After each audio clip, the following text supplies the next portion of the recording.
ਭਾਈ ਗੁਰਦਾਸ ਜੀ ਵਾਰ 18ਵੀਂ ਪੌੜੀ 22ਵੀਂ ਪੌੜੀ ਹੁਕਮੀ ਬੰਦਾ ਹੋਏ ਕੈ ਸਾਹਿਬ ਦੇ ਹੁਕਮੈ ਵਿੱਚ ਰਹਿਣਾ। ਹੁਕਮੈ ਅੰਦਰ ਸਭ ਕੋ ਸਭਨਾ ਆਵਟਣ ਹੈ ਸਹਿਣਾ। ਵਾਹਿਗੁਰੂ ਜੀ ਕਾ ਖਾਲਸਾ ਵਾਹਿਗੁਰੂ ਜੀ ਕੀ ਫਤਿਹ। ਪੌੜੀ ਹੁਕਮੀ ਬੰਦਾ ਹੋਏ ਕੈ ਸਾਹਿਬ ਦੇ ਹੁਕਮੈ ਵਿੱਚ ਰਹਿਣਾ। ਭਾਈ ਗੁਰਦਾਸ ਜੀ ਇਸ ਪੌੜੀ ਦੇ ਵਿੱਚ ਜੋ 22ਵੀਂ ਪੌੜੀ ਹੈ, ਇੱਕ ਬੰਦੇ ਜੋ ਸੇਵਕਪਨਾ ਹੈ, ਕਹਿੰਦੇ ਸੇਵਕ ਹੋ ਕੇ ਗੁਰਮੁਖ ਰਹਿੰਦੇ ਹਨ।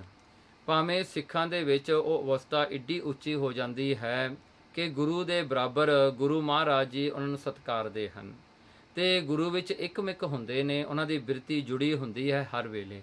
ਪਰ ਫਿਰ ਵੀ ਐਸਾ ਹੁੰਦਾ ਹੈ ਕਿ ਇਹ ਅਵਸਥਾ ਨੂੰ ਪਹੁੰਚਣ ਵਾਸਤੇ ਸਿੱਖ ਨੂੰ ਘਾਲਣਾ ਘਾਲਣੀ ਪੈਂਦੀ ਹੈ ਅਤੇ ਇਹ ਘਾਲਣਾ ਘਾਲ ਕੇ ਭਾਵੇਂ ਉਹ ਅਵਸਥਾ ਨੂੰ ਪ੍ਰਾਪਤ ਵੀ ਹੋ ਜਾਂਦੇ ਹਨ, ਫਿਰ ਵੀ ਉਹੀ ਅਵਸਥਾ 'ਚ ਰਹਿੰਦੇ ਹਨ।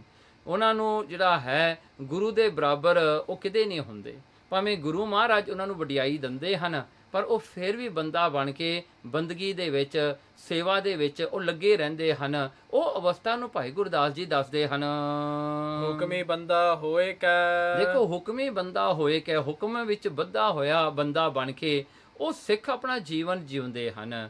ਭਾਈ ਬਾਬਾ ਬੁੱਢਾ ਜੀ ਹੋਏ, ਦੇਖੋ ਬਾਬਾ ਬੁੱਢਾ ਜੀ ਐਸੇ ਹੋਏ ਜਿਨ੍ਹਾਂ ਦੀ ਅਵਸਥਾ ਦੇਖੋ ਕਿੱਡੀ ਉੱਚੀ ਹੈ। ਗੁਰੂ ਮਹਾਰਾਜ ਆਪਣਾ ਭਾਈ ਕਰਕੇ ਉਹਨਾਂ ਨੂੰ ਮੰਨਦੇ ਸਨ, ਵੀ ਸਾਡੇ ਭਰਾ ਹਨ ਇਹ।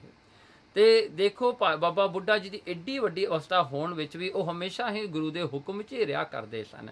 ਜੋ ਗੁਰੂ ਕਹਿੰਦਾ ਉਹ ਕਰਦੇ ਸਨ। ਜਿਸ ਤਰ੍ਹਾਂ ਗੁਰੂ ਦਾ ਹੁਕਮ ਸੀ ਨਿਤਨੇਮ ਦਾ, ਉਹ ਵੀ ਨਿਤਨੇਮ ਕਰਿਆ ਕਰਦੇ ਸਨ। ਅਤੇ ਸਿੱਖ ਬੜੇ ਹੈਰਾਨ ਸਨ ਵੀ ਬਾਬਾ ਜੀ ਨੂੰ ਤਾਂ ਗੁਰੂ ਮਹਾਰਾਜ ਕਿੰਨਾ ਸਤਿਕਾਰਦੇ ਹਨ, ਇਹ ਹਜੇ ਵੀ ਉਹ ਜਿਹੜਾ ਹਨ ਫਿਰ ਵੀ ਇਹ ਨਿਤਨੇਮ ਵੀ ਕਰਦੇ ਹਨ, ਹਜੇ ਵੀ ਸੇਵਾ ਕਰਦੇ ਹਨ, ਹਜੇ ਵੀ ਸੰਗਤ ਦੇ ਜੋੜੇ ਝਾੜਦੇ ਹਨ। ਇਹ ਕਿਵੇਂ ਹੈ?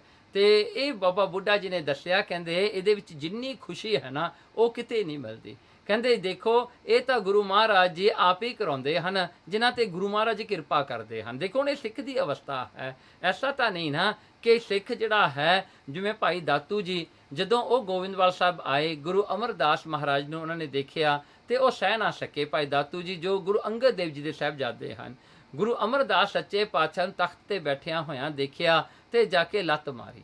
ਲੱਤ ਮਾਰ ਕੇ ਚਲੋ ਗੁਰੂ ਅਮਰਦਾਸ ਮਹਾਰਾਜ ਜੀ ਆਪਣੇ ਤਖਤ ਤੋਂ ਥੱਲੇ ਡਿੱਗ ਪਏ ਅਤੇ ਉਹਨਾਂ ਦੇ ਜਿਹੜੇ ਹਨ ਚਰਨ ਪਕੜ ਲਏ ਜਿਹੜਾ ਹਨ ਦਾਤੂ ਜੀ ਦੇ। ਕਹਿੰਦੇ ਤੇਰੇ ਪੈਰ ਨੂੰ ਪੀੜ ਲੱਗੀ ਹੋਏਗੀ, ਕਿਉਂਕਿ ਮੇਰੇ ਸਰੀਰ ਵਿੱਚ ਮਾਸ ਤਾਂ ਨਹੀਂ ਹੈਗਾ, ਹੱਡੇ ਹੱਡ ਰਹਿ ਗਏ ਹਨ, ਇਸ ਕਰਕੇ ਤੇਰੇ ਪੈਰ ਨੂੰ ਕਿਤੇ ਪੀੜ ਤਾਂ ਨਹੀਂ ਹੋਈ। ਦੇਖੋ ਐਡੀ ਨਿਮਰਤਾ ਹੈ, ਇਹ ਨਿਮਰਤਾ ਹੈ। ਦੇਖੋ ਗੁਰੂ ਅਮਰਦਾਸ ਮਹਾਰਾਜ ਗੁਰੂ ਵੀ ਬਣ ਗਏ, 12 ਸਾਲ ਘਾਲਣਾ ਘਾਲੀ। ਗੁਰੂ ਅੰਗਦ ਦੇਵ ਜੀ ਦੀ ਇੰਨੀ ਉਹਨਾਂ ਨੇ ਸੇਵਾ ਕੀਤੀ ਅਤੇ ਕਹਿੰਦੇ ਦਿਨ ਰਾਤ ਇੱਕ ਕਰਕੇ। ਸੋ ਇੰਨੀ ਸੇਵਾ ਕਰਨ ਤੋਂ ਬਾਅਦ ਜੋ ਮਾਣ ਮਿਲਿਆ, ਭਾਵੇਂ ਉਸ ਤੋਂ ਬਾਅਦ ਲੱਤ ਵੀ ਵੱਜੀ, ਪਰ ਫਿਰ ਵੀ ਉਹਨਾਂ ਨੇ ਉਹਨਾਂ ਦਾ ਸੇਵਕਪਣਾ ਨਹੀਂ ਛੱਡਿਆ ਗੁਰੂ ਅਮਰਦਾਸ ਨੇ। ਭਾਵੇਂ ਦੋਨੇ ਦੁਨੀਆ ਦੇ ਮਾਲਕ ਬਣ ਚੁੱਕੇ ਸਨ, ਗੁਰੂ ਨਾਨਕ ਦੇ ਰੂਪ ਹੋ ਚੁੱਕੇ ਸਨ। ਇਸੇ ਕਰਕੇ ਭਾਈ ਗੁਰਦਾਸ ਜੀ ਕਹਿੰਦੇ ਹਨ ਹੁਕਮੀ ਬੰਦਾ ਹੋਏ ਕਿ ਫਿਰ ਵੀ ਹੁਕਮੀ ਬੰਦਾ ਹੋਏ ਕਿ ਉਹ ਰਹਿੰਦੇ ਹਨ ਸਾਹਿਬ ਦੇ ਹੁਕਮੈ ਵਿੱਚ ਰਹਿਣਾ। ਉਹ ਸਾਹਿਬ ਦੇ ਹੁਕਮ ਵਿੱਚ ਹੀ ਰਹਿਣਾ ਕਰਦੇ ਹਨ, ਹਮੇਸ਼ਾ ਸਾਹਿਬ ਦੇ ਹੁਕਮ ਵਿੱਚ ਹੀ ਰਹਿੰਦੇ ਹਨ। ਦੇਖੋ ਗੁਰੂ ਅੰਗਦ ਦੇਵ ਜੀ ਸੱਚੇ ਪਾਤਸ਼ਾਹ ਆਪ ਗੁਰੂ ਬਣ ਗਏ ਹਨ, ਫਿਰ ਵੀ ਜਿਹੜਾ ਹੁਣ ਭਾਈ ਬਾਲੇ ਨੂੰ ਸੱਦਿਆ ਅਤੇ ਕਹਿੰਦੇ ਮੇਰੀ ਗੁਰੂ ਨਾਨਕ ਦੀ ਉਹ ਵਡਿਆਈ ਹੋਣੀ ਚਾਹੀਦੀ ਹੈ, ਤੂੰ ਜਿਹੜੀਆਂ ਹਨ ਇਹ ਸਾਖੀਆਂ ਦੱਸ। ਅਤੇ ਗੁਰੂ ਅੰਗਦ ਦੇਵ ਜੀ ਸੱਚੇ ਪਾਤਸ਼ਾਹ ਜੀ ਆਪ ਦਰਬਾਰ 'ਚ ਬਹਿ ਕੇ ਸੁਣਿਆ ਕਰਦੇ ਸਨ ਅਤੇ ਭਾਈ ਬਾਲਾ ਜੀ ਉਹਨਾਂ ਨੂੰ ਸੁਣਾਇਆ ਕਰਦੇ ਸਨ। ਕਈ ਦਿਨ ਤਾਂ ਐਸਾ ਹੁੰਦਾ ਸੀ ਗੁਰੂ ਅੰਗਦ ਦੇਵ ਜੀ ਦੀ ਬਿਰਤੀ 3 ਦਿਨ ਤੱਕ ਉਹੀ ਸਿੰਘਾਸਨ 'ਤੇ ਮਹਾਰਾਜ ਜੀ ਬੈਠੇ ਰਹਿੰਦੇ। ਸੰਗਤ ਆਇਆ ਕਰਦੀ ਸੀ, ਦੇਖ ਕੇ ਵੀ ਮਹਾਰਾਜ ਜੀ ਸਮਾਧੀ ਵਿੱਚ ਹਨ, ਹਜੇ ਵੀ ਉਹ ਮੁੜ ਜਾਂਦੇ ਸਨ, ਫਿਰ ਦੂਜੇ ਦਿਨ ਆ ਜਾਣਾ, ਤੀਜੇ ਦਿਨ ਆ ਜਾਣਾ। ਭਾਈ ਬਾਲਾ ਜੀ ਨੂੰ ਜਦੋਂ ਉਹਨਾਂ ਨੇ ਹੁਕਮ ਕਰਨਾ, ਉਹਨਾਂ ਨੇ ਫੇਰ ਸੁਣਾਉਣੀ। ਦੇਖੋ ਨਾ ਕਹਿੰਦੇ ਉਹ ਆਪਣੇ ਗੁਰੂ ਦੇ ਹੁਕਮ ਵਿੱਚ ਰਹਿੰਦੇ ਹਨ, ਉਹਨਾਂ ਨੂੰ ਆਪਣਾ ਗੁਰੂ ਹੀ ਪਿਆਰਾ ਹੈ। ਗੁਰੂ ਅੰਗਦ ਦੇਵ ਜੀ ਸੱਚੇ ਪਾਤਸ਼ਾਹ ਜਦੋਂ ਵੀ ਗੁਰੂ ਨਾਨਕ ਦਾ ਨਾਮ ਕੋਈ ਆ ਕੇ ਲੈਂਦਾ ਸੀ ਨਾ, ਉਹਨਾਂ ਦੇ ਅੱਖਾਂ ਸੱਜਲ ਹੋ ਜਾਇਆ ਕਰਦੀਆਂ ਸਨ। ਦੇਖੋ ਇਹ ਆ ਨਾ ਸਾਹਿਬ ਦੇ ਹੁਕਮ ਵਿੱਚ ਰਹਿਣਾ। ਉਹ ਫਿਰ ਵੀ ਹੁਕਮ ਵਿੱਚ ਰਹਿੰਦੇ ਹਨ। ਜਦੋਂ ਵੀ ਗੁਰੂ ਅੰਗਦ ਦੇਵ ਜੀ ਨੇ ਕਿਸੇ ਨੂੰ ਵਰ ਦੇਣਾ, ਕਹਿੰਦੇ ਗੁਰੂ ਨਾਨਕ ਭਲਾ ਕਰੇਗਾ, ਗੁਰੂ ਨਾਨਕ ਤੇਰੇ ਕਾਰਜ ਸਵਾਰੇਗਾ। ਦੇਖੋ ਇਹੀ ਹੈ ਨਾ ਹੁਕਮ ਵਿੱਚ ਰਹਿਣ ਵਾਲੀ ਗੱਲ। ਹੁਕਮੈ ਅੰਦਰ ਸਭ ਕੋ, ਦੇਖੋ ਹੁਕਮ ਦੇ ਅੰਦਰ ਹੀ ਸਭ ਨੂੰ ਮੰਨਦੇ ਹਨ ਵੀ ਇਹ ਹੁਕਮ ਦੇ ਅੰਦਰ ਹਨ, ਇਸ ਕਰਕੇ ਕਿਸੇ ਨੂੰ ਵੈਰੀ ਜਾਂ ਆਪਣਾ ਮਿੱਤਰ ਨਹੀਂ ਮੰਨਦੇ। ਕਹਿੰਦੇ ਸਾਰੇ ਹੁਕਮ ਦੇ ਵਿੱਚ ਹੀ ਹਨ, ਇਸੇ ਕਰਕੇ ਸੰਸਾਰ ਵਿੱਚ ਜੋ ਵਰਤਦੇ ਹਨ ਇਹ ਮੰਨਦੇ ਹਨ ਵੀ ਇਹ ਤਾਂ ਜਿਹੜੇ ਸਾਰੇ ਹੁਕਮ ਵਿੱਚ ਹਨ। ਜੇ ਕੋਈ ਜਿਹੜਾ ਜੇ ਹੁਕਮ ਡਾਢਾ ਹੈ ਨਾ, ਜੇ ਹੁਕਮ ਵੱਡਾ ਹੈ ਨਾ, ਤੇ ਹੁਕਮ ਦੀ ਉਲੰਘਣਾ ਕੋਈ ਨਹੀਂ ਨਾ ਕਰ ਸਕਦਾ, ਫਿਰ ਆਪਾਂ ਕਿਉਂ ਸੋਚ ਰਹੇ ਹਾਂ ਵੀ ਕੋਈ ਆਮ ਬੰਦਾ ਆਪਣਾ ਕੋਈ ਬੁਰਾ ਕਰ ਸਕਦਾ ਹੁਕਮ ਤੋਂ ਬਾਹਰ ਹੋ ਕੇ।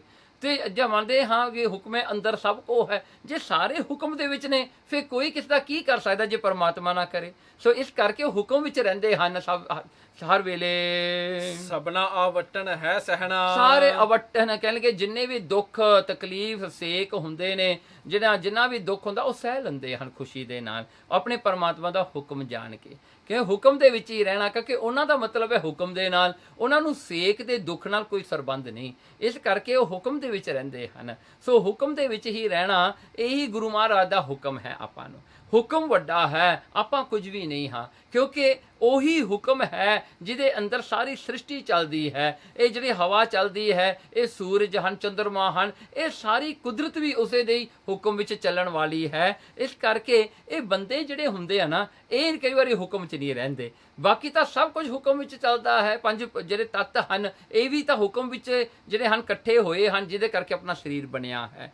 ਤੇ ਹੁਕਮ ਹੀ ਹੈ ਜਦੋਂ ਇਹਨੂੰ ਬੰਨ੍ਹ ਕੇ ਰੱਖਦਾ ਹੈ। ਇਸ ਕਰਕੇ ਹੁਕਮ ਵਿੱਚ ਹੀ ਜਿਹੜਾ ਹਨ ਸਾਰੇ ਦੁੱਖ ਉਹ ਸਹਿੰਦੇ ਹਨ, ਜਿੰਨੇ ਵੀ ਜਿਹੜੇ ਹਨ ਦੁੱਖ ਹੋਏ ਜਿਵੇਂ ਵੀ ਹੋਇਆ ਉਹ ਸਹਿੰਦੇ ਹਨ। ਇਸੇ ਦਾ ਜਿਹੜਾ ਪ੍ਰਚਾਰ ਵੀ ਗੁਰੂ ਮਹਾਰਾਜ ਜੀ ਕਰਦੇ ਰਹੇ ਹਨ। ਗੁਰੂ ਅਰਜਨ ਦੇਵ ਜੀ ਆਪ ਤੱਤਿਆਂ ਤਵੀਆਂ ਤੇ ਬੈਠੇ, ਤੱਤੇ ਰੇਤੇ ਆਪਣੇ ਸੀਸ 'ਚ ਪਵਾਏ, ਆਪਣਾ ਜਿਹੜਾ ਸਰੀਰ ਉਬਾਲਿਆ ਵੀ, ਤੇ ਹੁਕਮ ਵਿੱਚ ਰਹਿਣ ਦਾ ਹੀ ਗੁਰੂ ਮਹਾਰਾਜ ਨੇ ਉਪਦੇਸ਼ ਆਪਣੇ ਸਿੱਖਾਂ ਨੂੰ ਦਿੱਤਾ। ਭਾਈ ਪਿਰਾਣੀ ਨੂੰ ਇਹੀ ਕਿਹਾ ਨਾ ਵੀ ਹੁਕਮ ਵਿੱਚ ਰਹਿ, ਤੇ ਹੁਕਮ ਵਿੱਚ ਹੀ ਸਭ ਕੁਝ ਸਹਿਣਾ ਹੈ, ਤੇ ਸਿੱਖ ਵੀ ਸਹਿੰਦੇ ਰਹੇ ਹਨ।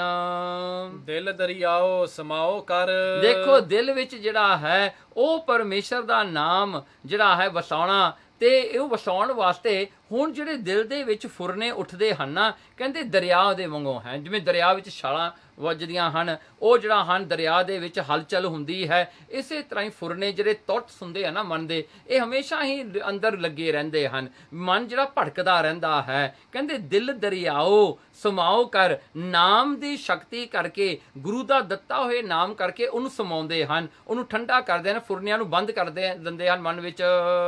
ਗਰਭ ਗਵਾਏ ਗਰੀਬੀ ਵਹਿਣਾ। ਦੇਖੋ ਗਰਭ ਆਪਣੇ ਹੰਕਾਰ ਨੂੰ ਗਵਾ ਕੇ ਗਰੀਬੀ ਦੇ ਵਿੱਚ ਹੀ ਉਹ ਵਹਿੰਦੇ ਹਨ, ਗਰੀਬੀ ਦੇ ਵਿੱਚ ਹੀ ਉਹ ਰਹਿੰਦੇ ਹਨ, ਤੇ ਉਹ ਗਰੀਬੀ ਵਿੱਚ ਹੀ ਚੱਲਦੇ ਹਨ। ਉਹਨਾਂ ਨੂੰ ਗਰੀਬੀ ਦੇ ਨਾਲ ਉਹਨਾਂ ਦਾ ਜਿਹੜਾ ਵਰਤਾਵਾ ਗਰੀਬੀ ਵਾਲਾ ਹੀ ਹੁੰਦਾ, ਭਾਵੇਂ ਕਿੰਨੇ ਵੀ ਪੈਸੇ ਉਹਨਾਂ ਕੋਲ ਕਿਉਂ ਨਾ ਹੋਣ, ਕਿੰਨੀ ਵੀ ਮਾਇਆ ਨਾ ਉਹਨਾਂ ਕੋਲ ਹੋਵੇ, ਉਹ ਨਹੀਂ ਪਰਵਾਹ ਕਰਦੇ, ਉਹ ਗਰੀਬੀ ਵਿੱਚ ਰਹਿ ਕੇ ਖੁਸ਼ ਹਨ। ਕਿਉਂਕਿ ਗਰੀਬੀ ਦੇ ਵਿੱਚ ਰਹਿਣਾ ਹੀ, ਇਹ ਗਰੀਬੀ ਹੀ ਗੁਰਮੁਖਤਾਈ ਹੈ। ਕਿਉਂਕਿ ਕਿਸੇ ਵਿੱਚ ਜਿਹੜਾ ਆਪਣਾ ਹੰਕਾਰ ਹੋਣਾ, ਕਿਉਂਕਿ ਉਹਨਾਂ ਨੂੰ ਪਤਾ ਹੈ ਅੱਜ ਮੇਰੇ ਕੋਲ ਮਾਇਆ ਹੈ, ਪਰ ਇਹ ਜੀਵਨ ਜੇ ਸਵਾਸ ਮੁੱਕ ਜਾਣ, ਹਮ ਆਦਮੀ ਹਾਂ ਇੱਕਦਮੀ, ਹੁਣ ਇੱਕਦਮ ਦੇ ਆਦਮੀ ਹਾਂ, ਭਲਕੇ ਨਾ ਦਮ ਆਇਆ ਸਭ ਕੁਝ ਪਰਾਇਆ ਹੋ ਗਿਆ। ਉਹ ਇਸ ਸੱਚ ਨੂੰ ਪਹਿਲਾਂ ਹੀ ਜਾਣਦੇ ਹਨ। ਸੋ ਇਸ ਕਰਕੇ ਉਹ ਗਰੀਬੀ ਵਿੱਚ ਰਹਿੰਦੇ ਹਨ। 20 21 ਉਲੰਘ ਕੈ। ਦੇਖੋ 20 ਇਹ ਸੰਸਾਰ, 21 ਜਿਹੜਾ ਹੈ ਉਹ ਵੀ ਜਿਹੜਾ ਹੈ। ਸੋ ਦੇਖੋ 20 21 ਉਲੰਘ ਕੈ। ਸੋ 20 ਤੇ 21 ਕਹਿੰਦੇ ਇਹ ਜਿਹੜਾ ਹਨ ਇਹ ਸੰਸਾਰ ਜਿਹੜਾ ਹੈ ਦੁਬਦਾ ਵਾਲਾ। ਸੋ 20 ਕਿਉਂਕਿ 2 ਹੈ ਨਾ ਤੇ 0 ਹੈ। ਸੋ ਕਹਿੰਦੇ ਇਹ ਜਿਹੜਾ ਸੁਣ ਵਿੱਚ ਵਰਤਨ ਵਾਲਾ ਜਿਹੜਾ ਇਹ ਸੰਸਾਰ ਹੈ, ਇਹ 20 ਜਿਹੜਾ ਸੰਸਾਰ ਹੈ, ਤੇ ਦੂਜਾ ਜਿਹੜਾ 21 ਹੈ। ਕਹਿੰਦੇ 21 ਨੂੰ ਉਲੰਘ ਕਰਕੇ, 21 ਉਹ ਹੁੰਦਾ ਹੈ ਜਦੋਂ ਅਵਸਥਾ ਉੱਚੀ ਹੁੰਦੀ ਹੈ ਤਾਂ ਉਸ ਵੇਲੇ ਸ਼ਕਤੀਆਂ ਆਉਣੀਆਂ ਸ਼ੁਰੂ ਹੁੰਦੀਆਂ ਹਨ। ਉਹ 20 ਤੋਂ 21 ਜਿਹੜਾ ਪਰਮਾਤਮਾ ਦਾ ਸਰੂਪ ਜਾਣ ਕੇ, ਕਹਿੰਦੇ ਉੱਥੇ ਵੀ ਹੰਕਾਰ ਹੋ ਜਾਂਦਾ ਵੀ ਮੈਂ ਤਾਂ ਪਰਮਾਤਮਾ ਜਾਂ ਮੈਂ ਤਾਂ ਸੰਤ ਬਣ ਗਿਆ, ਮੈਂ ਬ੍ਰਹਮ ਗਿਆਨੀ ਬਣ ਗਿਆ। ਉਹਨੂੰ ਵੀ ਉਲੰਘ ਜਾਂਦੇ ਹਨ, ਉਹਨੂੰ ਵੀ ਪਰਵਾਹ ਨਹੀਂ ਕਰਦੇ। ਗੁਰਮੁਖ ਉਹ ਹੁੰਦੇ ਨੇ ਜਿਹੜੀ ਇਹ ਅਵਸਥਾ ਬਾਰੇ ਜਿਹੜਾ ਆਪਣੇ ਪੋਸਟਰ ਛਪਾ ਕੇ ਕੰਧਾਂ ਨੂੰ ਨਹੀਂ ਲਾਉਂਦੇ, ਲੋਕਾਂ ਨੂੰ ਦੱਸਦੇ ਨਹੀਂ ਵੀ ਮੈਂ ਸੰਤ ਬਣ ਗਿਆ, ਮੈਂ ਬ੍ਰਹਮ ਗਿਆਨੀ ਬਣ ਗਿਆ। ਉਹ ਇਹ ਗੱਲਾਂ ਨਹੀਂ ਕਿਤੇ ਵੀ ਕਰਦੇ। ਸਾਧ ਸੰਗਤ ਸਿੰਘਾਸਣ ਬਹਿਣਾ। ਦੇਖੋ ਉਹ ਸਾਧ ਸੰਗਤ ਨੂੰ ਹੀ ਪਰਮੇਸ਼ਰ ਦਾ ਜਿਹੜਾ ਹੈ ਦਿੱਤਾ ਹੋਇਆ ਇੱਕ ਸਿੰਘਾਸਨ ਮੰਨ ਕੇ ਉਹਦੇ ਉੱਤੇ ਜਾ ਬਹਿੰਦੇ ਹਨ। ਸੰਗਤ ਵਿੱਚ ਸੰਗਤ ਰੂਪ ਹੋ ਕੇ ਬਹਿੰਦੇ ਹਨ। ਸੰਗਤ ਨਾਲੋਂ ਉੱਚਾ ਨਹੀਂ ਉਹ ਹੁੰਦੇ, ਉਹ ਸੰਗਤ ਨੂੰ ਹੀ ਇੱਕ ਤਖਤ ਮੰਨਦੇ ਹਨ। ਤੇ ਸੰਗਤ ਦੇ ਵਿੱਚ ਜੋ ਸੱਚਾ ਪਰਮਾਤਮਾ, ਉਹਦਾ ਤਖਤ ਜਿਹੜਾ ਬਿਰਾਜਮਾਨ ਹੈ, ਉਸੇ ਤਖਤ ਨੂੰ ਮੰਨਦੇ ਹਨ, ਤੇ ਸੰਗਤ ਵਿੱਚ ਸੰਗਤ ਰੂਪ ਹੋ ਕੇ ਬੈਠਦੇ ਹਨ। ਸੋ ਇਸ ਕਰਕੇ ਉਹ ਸੰਗਤ ਨਾਲੋਂ ਆਪਣੇ ਆਪ ਨੂੰ ਵੱਖਰਾ ਨਹੀਂ ਜਾਣਦੇ, ਉਹ ਸੰਗਤ ਨੂੰ ਵੱਡੀ ਕਰਕੇ ਉਸ ਦੇ ਵਿੱਚ ਨਿਮਾਣੇ ਹੋ ਕੇ ਬਹਿੰਦੇ ਹਨ। ਸ਼ਬਦ ਸੁਰਤ ਲਿਵ ਲੀਨ ਹੋਏ। ਦੇਖੋ ਸ਼ਬਦ ਵਿੱਚ ਆਪਣੀ ਸੁਰਤੀ ਨੂੰ ਲਿਵਲੀਨ ਕਰ ਲੈਂਦੇ ਹਨ, ਜੋੜ ਲੈਂਦੇ ਹਨ। ਉਹਨਾਂ ਦਾ ਕਨਸੈਂਟਰੇਸ਼ਨ ਫੋਕਸ ਸ਼ਬਦ ਵਿੱਚ ਹੁੰਦਾ ਹੈ। ਅਨਭਉ ਅਘੜ ਕਢਾਏ ਗਹਿਣਾ। ਦੇਖੋ ਉਹਨਾਂ ਦਾ ਜਿਹੜਾ ਗਿਆਨ ਹੈ, ਜੋ ਗਿਆਨ ਦੀ ਉਹਨਾਂ ਨੂੰ ਪ੍ਰਾਪਤੀ ਹੁੰਦੀ ਹੈ, ਅਨਭਉ ਜੋ ਪਰਮਾਤਮਾ ਦਾ ਭਉ ਤੋਂ ਰਹਿਤ ਸਰੂਪ ਹੈ, ਉਹਦੇ ਵਿੱਚ ਆਪਣੀ ਬਿਰਤੀ ਨੂੰ ਜੋੜ ਕਰਕੇ ਜਿਹੜਾ ਮਨ ਅਘੜ ਹੈ, ਜਿਹੜਾ ਨਹੀਂ ਘੜਿਆ ਜਾਂਦਾ, ਨਹੀਂ ਠੀਕ ਕਰਿਆ ਜਾਂਦਾ, ਜਿਹਦੀ ਭੜਕਣਾ ਕਿਤੇ ਮੁੱਕਦੀ ਨਹੀਂ, ਉਹਨੂੰ ਘੜ ਲੈਂਦੇ ਹਨ। ਉਹਨੂੰ ਐਸਾ ਘੜਦੇ ਹਨ ਕਿ ਮਨ ਹੀ ਇੱਕ ਗਹਿਣਾ ਬਣ ਜਾਂਦਾ ਹੈ। ਜਿੱਥੇ ਮਨ ਹੁਣ ਟਰਬਲ ਮੇਕਰ ਹੈ, ਉੱਥੇ ਉਹ ਇੱਕ ਸ਼ਿੰਗਾਰ ਬਣ ਜਾਂਦਾ ਹੈ। ਉਹੀ ਮਨ ਇੱਕ ਵਸੀਲਾ ਬਣ ਜਾਂਦਾ ਹੈ ਪਰਮਾਤਮਾ ਦੀ ਪ੍ਰਾਪਤੀ ਦਾ। ਸਿਦਕ ਸਬੂਰੀ ਸਾਬਤਾ। ਦੇਖੋ ਸਿਦਕ ਜਿਹੜਾ ਹੈ, ਭਰੋਸਾ ਰੱਖਣਾ, ਸਬੂਰੀ ਜਿਹੜਾ ਸੰਤੋਖ ਹੈ, ਤੇ ਅੱਗੇ ਜਿਹੜਾ ਸਾਬਤਾ, ਉਹਦੇ ਵਿੱਚ ਸਾਬਤ ਰਹਿਣਾ, ਇੱਕ ਜੈਸਾ ਕੰਸਿਸਟੈਂਟ ਅਵਸਥਾ ਵਿੱਚ ਰਹਿਣਾ, ਤੇ ਸਾਕਰ ਜਿਹੜਾ ਹੈ ਸ਼ੁਕਰ ਹੀ ਕਰਦੇ ਰਹਿਣਾ, ਹਮੇਸ਼ਾ ਹੀ ਪਰਮਾਤਮਾ ਦੇ ਸ਼ੁਕਰ ਵਿੱਚ ਰਹਿਣਾ।